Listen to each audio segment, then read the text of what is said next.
Bonjour à tous. Alors après toutes ces interventions très très intéressantes qui contribuent à accroître intensément et densément nos connaissances avec des intervenants de haute tenue, je voudrais témoigner modestement par contre de la manière dont un gestionnaire de route agit au quotidien pour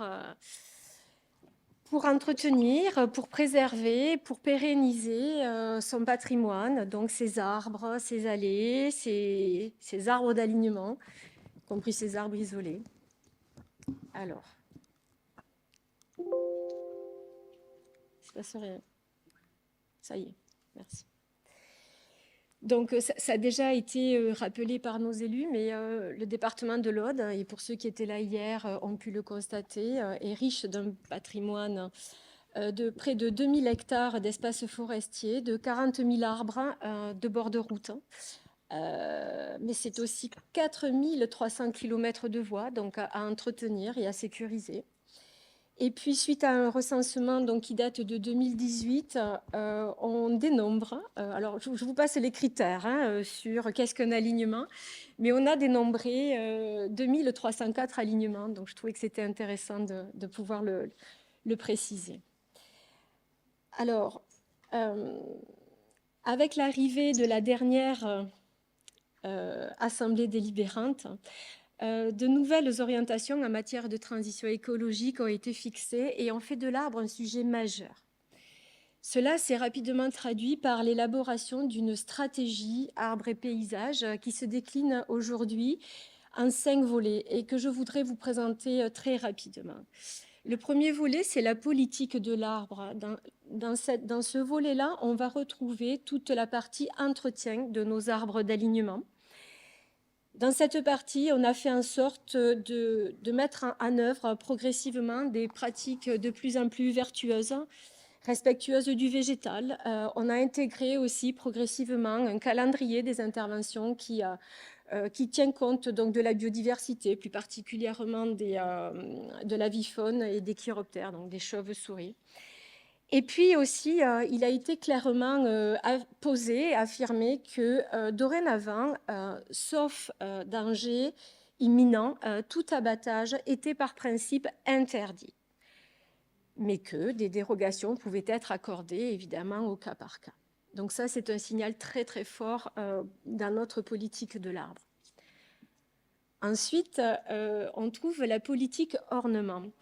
Donc, dans cette politique ornement, elle vise des actions d'embellissement de notre territoire, mais vous avez vu qu'il était déjà très très beau, par des actions donc de plantation. Et là, c'est un travail en collaboration que l'on fait avec, encore une fois, le service des pépinières. Je rappelle que c'est un service que l'on a la chance d'avoir, 5 départements en France, qui produit près de 75 000 plants et dont 30 000 de jeunes plants d'arbres et d'arbustes. Donc, c'est pas rien, c'est assez significatif. Alors, la politique compensation, elle fait écho plutôt à des obligations et à la notion donc réglementaire, parce qu'à un moment donné, il faut qu'on puisse un peu tracer toutes les actions de replantation. Alors, plantation et replantation. Évidemment, faisant suite à des abattages, mais compenser également aujourd'hui des émissions, des talons d'émissions incompressibles de gaz à effet de serre. Et puis, un volet paysage, évidemment, l'arbre, élément majeur, élément essentiel du paysage, l'un ne va pas sans l'autre, dans lequel nous voudrions essayer d'intégrer une signature de notre département, et en l'occurrence au niveau des entrées. Et pour terminer, la charte de l'arbre et du paysage, qui pour moi est l'outil de communication sur les 4 volets précédents, qui bien sûr valorise les actions du département et qui traduit aussi ses engagements, mais pas que. Une charte, pourquoi ?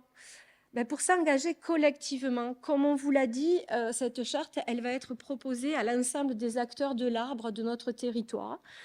et peut-être plus largement, si possible, idéalement, mais en tout cas à l'échelle de notre territoire, pour les inviter à s'engager à nos côtés, de manière à favoriser la préservation et la prise en compte de l'arbre et du paysage dans les politiques publiques, de manière à prendre soin des arbres existants dans le cadre de leur gestion et au cours des chantiers, et puis déployer leur patrimoine en plantant et en replantant. Bon, ceci en expliquant et en accompagnant cette mise en œuvre.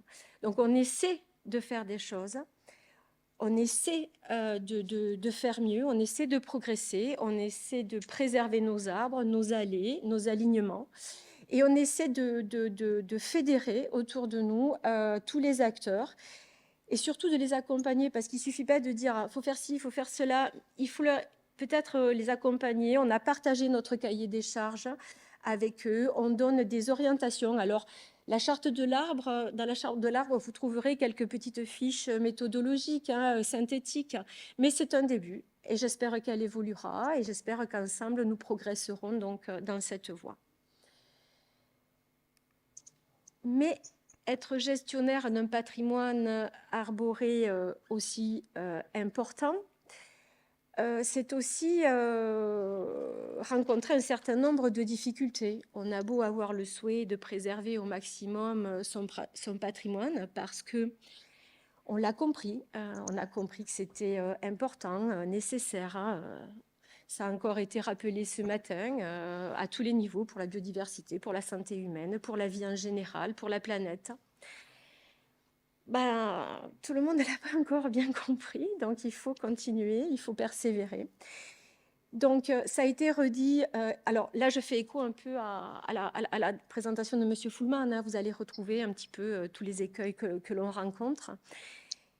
Mais ça a aussi été dit par le président d'Aléa Venue. La sécurité, aujourd'hui, on est tous d'accord. Il ne s'agit pas de rogner sur la sécurité, c'est une priorité. Mais ne pas opposer sécurité et arbre. Aujourd'hui, souvent, c'est un peu le motif que l'on brandit. Attention, il y a un enjeu de sécurité. Aujourd'hui, j'ai un problème de visibilité. Mais l'arbre était là avant. L'accès sur la voie, il faut l'adapter. Voilà, donc toutes ces choses se traitent au cas par cas et s'accompagnent progressivement. Nous rencontrons, l'arbre est un être vivant, hein, encore une fois, mais il crée aussi des dégradations. On ne peut pas les ignorer et on doit apporter des réponses à tous ces riverains. Dégradation sur canalisation, toiture et autres. Et là, souvent, on n'a pas trop le choix, mais on doit répondre, on se doit de résoudre le problème, parce que je tiens à le rappeler quand même, que ce soit sur le point de la sécurité ou sur le point des dégradations, notre responsabilité de gestionnaire est engagée. Donc après, il faut assumer. Pardon ? Oui. Alors, notre quotidien aussi, c'est de très nombreuses doléances. On partage tous ici la même idée, hein, que l'arbre est très, très important. Mais nous recevons encore et toujours de nombreuses doléances. Les feuilles, c'est pas agréable, il faut les enlever. Les brindilles, la petite mamie, c'est pas péjoratif, hein, mais qui nous explique qu'avec sa petite retraite, elle ne peut pas payer quelqu'un pour venir tous les ans nettoyer sa toiture, et que donc il faut couper l'arbre parce qu'il crée des nuisances. Je me suis entendue pas plus tard que la semaine dernière. Cet arbre, on n'en peut plus, cet arbre qui nous pourrit la vie avec ses feuilles. Voilà, je suis parfois un peu démunie.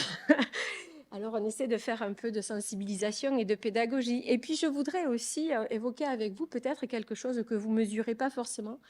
C'est que parfois, on est confronté à des procédures réglementaires et que nous devons ferrailler avec certains services de l'État. Je me suis récemment retrouvée à une réunion avec les services de l'État où, au motif de présenter un très beau projet d'aménagement urbain qui prenne en compte les mobilités, on ne sourcillerait pas face à la suppression de près de 150 sujets en bon état, magnifique, un vrai poumon au sein de la ville. Donc j'ai été un peu attristée. Parce que dans le même temps, ces mêmes services de l'État suspend un abattage que l'on demande en urgence pour un arbre menaçant, empoisonné, au motif que nous n'avons pas précisé dans la demande le numéro de la parcelle de replantation. Voilà. Donc, ce n'est pas toujours facile, hein. On l'a évoqué aussi, la réglementation sur le chancre coloré, qui, pour des mesures de prophylaxie, nous demande d'abattre dans les 2 mois.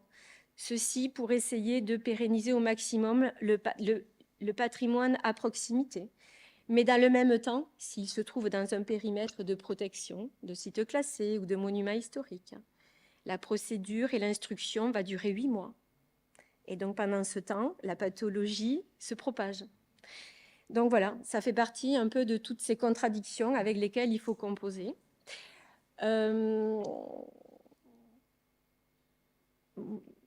Voilà, donc la sensibilisation doit continuer. Il faut aussi lutter contre les idées reçues au quotidien. Un arbre haut n'est pas un arbre dangereux. Non, un élagage drastique ne permet pas d'être tranquille pendant 10 ans. Non, un élagage drastique ne va pas nous permettre de faire des économies. Tout ça est faux. Alors, tout ça est expliqué dans la charte. Je vous engage à la lire et surtout à la diffuser.